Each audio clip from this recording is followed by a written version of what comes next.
Hi, welcome back. We're here at 118 Petite Serrera Terrace in Leesburg. How'd I do? I don't know if that's how you pronounce it, but don't worry, we're going to put the address on the screen. Thank goodness. Yes, yes. Hey, we're here because we wanted, if you were unable to make the open house last weekend, last Saturday, May the 20th, we're going to be holding another open house here on May the 27th from 1 o'clock to 4 o'clock. We had a great turnout last weekend. The weather was terrific. It's Yes. supposed to be terrific on Saturday, As well. this Saturday as well. So we hope that you can make it out. As we've promised, if we hear more than twice in a week a situation or a story that we think may be interesting, it makes great material for a video. And this last week, we heard about a few situations that occurred in which, no surprise, that buyers, whether they were sellers that were thinking about putting properties on the market, already were on the market, or buyers that perhaps had sold previously, they became frustrated with the fact that there was nothing really to look at, the limited selection that was there available to them. So one of the thoughts that we had for this week's video was to talk about the options that you have if you're a seller thinking about selling your property and don't know exactly where you're going to go, or potentially, and we work with a lot of buyers as well that are looking for that next home in addition. Yes, and the first one I'd like to mention is renting. And I know a lot, Ray, you and I talk about the value of buying over renting. And we've talked about it before, We right? have, but and we always say everybody's situation is different, and this is definitely one of them. We have clients right now who have sold their homes and are currently renting. And you know what? We hear from them how happy they are with their decision, because you know what? They didn't know what their next step would have been. Yeah, it gives them an opportunity to kind of search what that option is going to be, right? That's right. And so now they're renting. They're like, Denise, we're so glad we don't have to pay taxes. We don't have to fix our house. The landlord takes care of that. And we can go out and start looking at places we want to buy. And it just really frees them up to do that and take their time rather than feel rushed to make a decision. So and that's tough. definitely. That's stressful when It you is. don't know where exactly where you're going to go.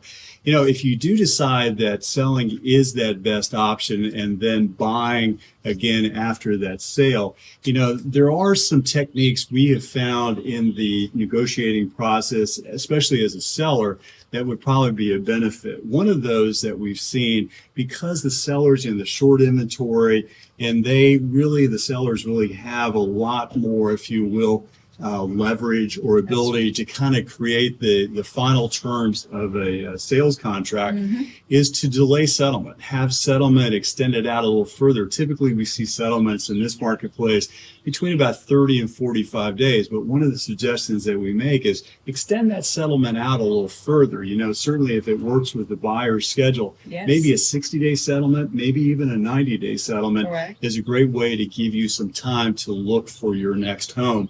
Another option that can be either worked in conjunction or separate is a post-settlement occupancy agreement, and that allows the seller to stay in the property beyond settlement. So the benefit is you get to settlement, you have the funds available to you as the seller in your bank, and then you're able to go out and look for properties. Typically, if the buyer is going to be using financing, the lenders will more than likely limit that to a 60-day period, but we are seeing more cash transactions. And in that situation, it's pretty much wide open to Correct. whatever the buyer can accept. Correct. And it's great to go shopping after you already have that cash in the bank. Yeah, there's For really sure. no doubt, right? Yep.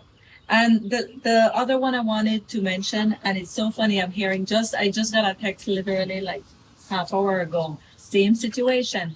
More and more people are actually looking at the viable option of new construction. Yeah. It's something that is continuing to develop in this area. And we actually went out with clients. Was it last week? It was, yeah, It it was was. last And week. you know what? It blew me away. Like I went into that development and it was so beautiful. Yeah, you were ready to schedule another appointment for yourself, weren't you? But no, honestly, I was really impressed with the quality of the construction, the way they develop the communities, all the amenities they're putting there. Yeah. And these are gorgeous. They're special. And Yeah. they're all over Northern Virginia. They Yeah. really are. So definitely that would be one that I would say for people thinking of selling their homes and wanting to know what the next month is, look into new construction. There's a lot. Along those lines, as we're preparing to do this video today, on WTOP, I heard a great report that one of the large name brand builders in our area, within our region, has had some of the highest numbers of sales contracts here in the last quarter.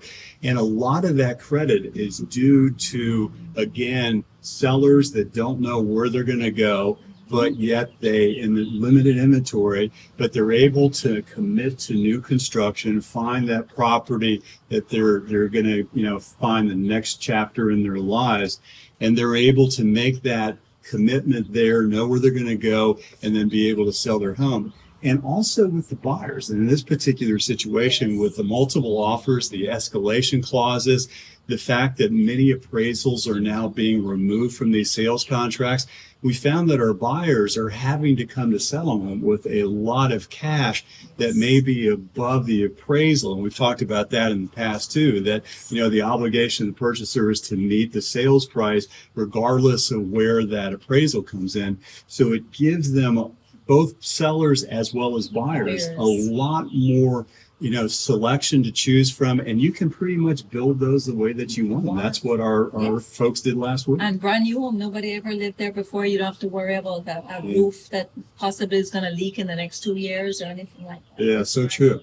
Well, again, the bottom line is that everyone's situation is going to be different, and you're really the only one that can make a decision that's going to work best for you and your family. Yep. And Ray and I do these videos on a weekly basis, and we do it for our clients and really for anybody wanting to know more about the real estate process, and to keep everybody abreast of what's happening in Northern Virginia. So in the notes below, we're going to put the link for the blog, which Ray always says has a lot more information than we cover. We kind of tease that it kind of takes this disorganization and organizes it in a written format. We're not that disorganized, but yes, he's right.